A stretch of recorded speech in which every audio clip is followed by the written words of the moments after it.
Hey everybody, Fishman here. Welcome to the video. It is time to convert this filter. I had not intended the Java Moss bog filter to be a long-term filter. It was something I wanted to try out, but it did actually really quite well, so I kept it going longer, and it's kept the tank nice and clean. And as you can see, the Java Moss has adapted quite nicely to being immersed and is growing really well. But it is not what I would call an aesthetically pleasing filter. It has some algae growing in there that I don't really care for. They're quite a bit darker, and I think in the long term it probably will not do as well as it is now. But that all said, it's time to make it into something that I actually really would like it to be. If you look to the right, you'll see a high humidity planter filter, and I really like the looks of those. They are much more pleasing to look at, and as you can see here, if you look down in between the Java Moss, you're going to see bits of black and dark greens, and those sorts of algae in time will probably cause issues, but like I said, I want to get this converted and have it into something that I'm going to really like having in my fish room. So I've taken it apart. I didn't bother filming all that. It was just a simple matter of pulling that big chunk of Java Moss out. I actually threw it in an aquarium. I want to see how it readapts to being in water. I took off the plumbing on this section where the input where the pump was, because I'm going to run this off of air, which is the other reason why I want to convert this, because I need that water pump. I want that water pump for the indoor pond, which is the next project I want to work on. So this needs to be converted. And actually, I don't want too many electric outlets used up by water pumps. I'd rather just use the air. So when I first drilled this, I had drilled it to 7/8. Actually, no, I think it's 15/16. The fittings for PVC are a little bit narrower, so I didn't bother drilling it to the full inch. So that's what I'm going to do here now. It's a simple matter of, as you can see, jury-rigging a clamping system to get it onto the mill, and then gradually adjusting where the center for the drill is going to go until I have it roughly fitting where it needs to be. I have a 1/16 of an inch to play with, so it is not critical. So as long as it's within that little bit of ballpark, we're perfectly fine.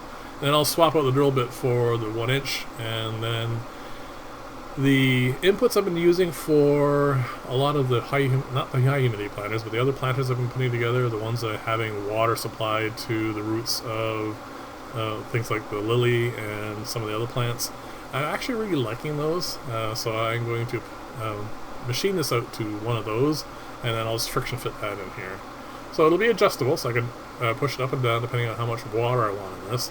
And then just a simple matter of putting one of those on, putting this back on the aquarium, and supplying with air. That's pretty much all there is to the conversion, except one other thing is, because this was running off a pump before, I need to put a little notch in the cap that goes over this, the 1/8 inch cap.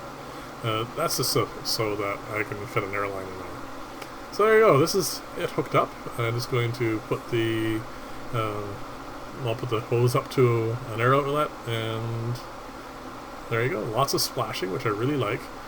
Right at this moment, though, you'll see that the input pipe is a little low. I'll adjust that as time goes on, because I have to wait for this to fill up. I'm not sure how much flow I want through it. That's the nice thing about it being adjustable. And then I can let this run, fill the tank back up, of course, because it's now draining the tank down, and let it run for a little bit. I remember I let it run overnight, because I like to test these out, and because of all the splashing, of course I had to cover it. It wouldn't drain the aquarium or anything, but it just makes a mess on the floor. So there's a notch, you can see it by my left hand there, and that just makes this so it slides in nice and smooth. And there you go. That is pretty much everything. As you can see, the water level's gone down in the tank, so I'll have to raise that up a bit, and then it'll be a matter of figuring out how I want to do the insides of this. I've got the 3 lanes. My current thought is the one on the left and the one on the right, I will put little grids in them, and then fill those probably about 2/3 with gravel, and then put in a bunch of Java Moss. Java Fern. And that will be, there you can see the input pipe right there. And I'm going to raise that up a little bit. That's probably for the next shot. And let this run overnight. Now, I think this is the next day. It runs fine. I'm perfectly happy with the flow rate. As you can see, it's draining down into the tank nicely. It is pretty much exactly the same as the high humidity planters for that kind of flow. The leak-proof canister filter, which this is going to be a crossover version of, has a little bit more flow, but I don't think that's going to be an issue. So like I said, I'm going to make 2 brackets. I'm going to put the gravel in them, and today I am also going to put in the Java fern. So there are the brackets. So just little baffles. There's 2 arms on them to prevent them from being pushed like by the water current, either towards me or away from me, depending on which side they're on. And then I'm going to put gravel in them, and that's going to hold them in place as well. And then it's just a simple matter of tossing in some Java fern. And I let that percolate for a little while. If you guys have any suggestions for plants in here, I'm pretty sure I'm going to put in a peace lily, but there's a fair amount of space in this. I could probably put some other stuff in there as well. If you have any ideas that you would like, I really want to get some Brazilian pennywort, but I haven't found any yet. If I come across that, I will definitely put some of that in here as well. So there you go. See, the baffle just sits in there, and then those arms just keep it from getting pushed all the way over. I don't want the gravel going through the whole thing. And then this part here and the part on the right will be like the leak-proof canister filter. There's a clip of that near the end of the video. You get to see that. And that's where the Java fern is going to go. And now in the center, I'm going to make some pots, and we're going to have other plants in there. Like, definitely going to put at least a clipping of a peace lily in here. I want to see how that does in the extra humidity. I really do like how they build up inside, so we're going to have to wait and see how that all goes as well. There you go. This is pretty much done now. Like I said, it's just a matter of putting in gravel. The leak-proof canister filter style, I really like it, but it does take a long time to establish. The one I built there quite some time ago now is perfectly fine. It's doing exactly what I wanted to do. Keeps the tank spotless. I still need to make lids for that thing, believe it or not, but other than that, it is doing exactly what you would expect it to do. And hopefully this will do a little bit faster, but we'll see. I mean, they're both the same size aquariums. They're both 15-gallon tanks.